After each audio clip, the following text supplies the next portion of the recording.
This is Sneaker Gears. My name is Levi. All right, I'm actually about to finish testing the LeBron 14 Soldiers. We're going to get back in the studio after the testing, but just wanted to start things off a little differently. If it's your first time on the channel, thank you for joining. Consider subscribing, and let's jump right into this.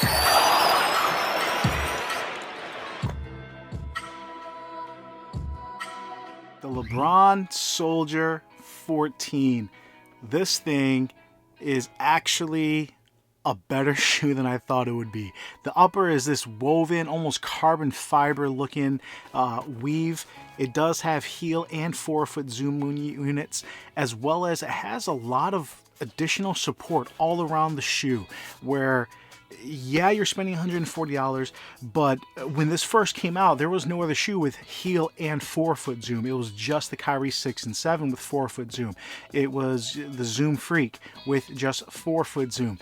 Right now, even the PG5 is full-length Air. You're not getting zoom. So this is something that is not necessarily max cushion, but you are getting a different setup than what you have in a lot of other options. Now, as we always do, we start with fit, work our way down. I'm going to try to get through these quickly, but this shoe reminds me a lot of what do you get for what you pay for. And what I mean by that is the best standard shoe that I've ever played in that I set as a standard is actually the CP312.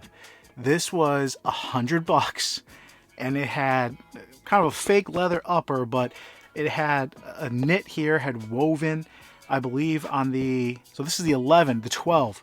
Both of them really good. 12 got even better. So I apologize, I brought the wrong shoe, but for $100, this had forefoot zoom, had a soft heel cushion, same setup on both CP3 models, and you had traction with kind of herringbone, and it just worked. It was a really fun shoe for $100. I do have my top $300 shoes you can check out that I did earlier a few months ago.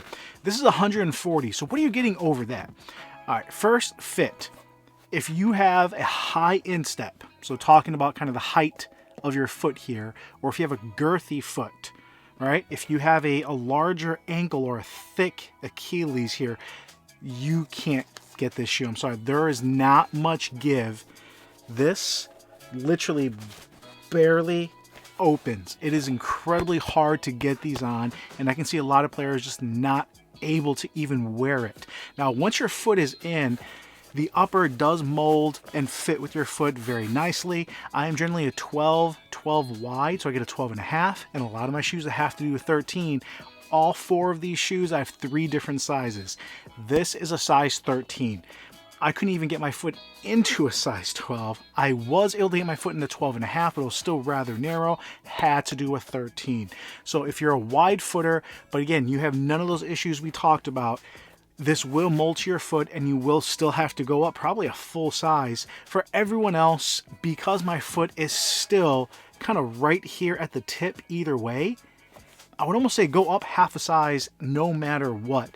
But once you're in, you're locked in, fit is really nice, and that goes right into the support. So the support of the 14 does start with this massive just heel area where it really comes up. It's rubber, it's hard, you sit in the footbed.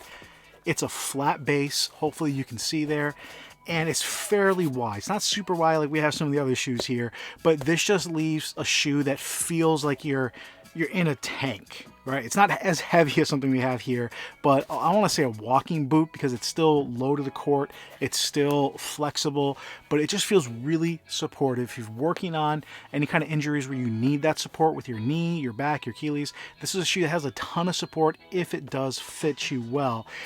Just the way you feel closer to the court, you feel more balanced, you feel so locked in. Really enjoyed that aspect of this shoe.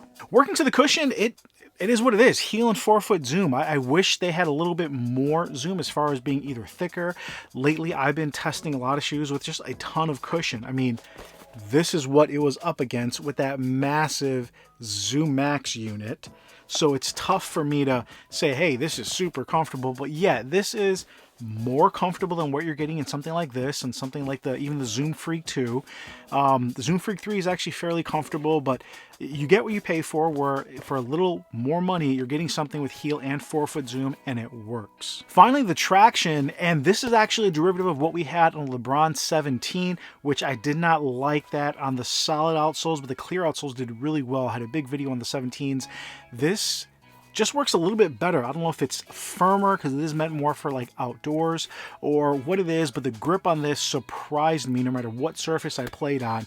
This was a solid play, and actually, again, I felt it had better traction than even these. So if we're going retail to retail, these were 100, these are 140. You're getting more cushion, more support, and better traction.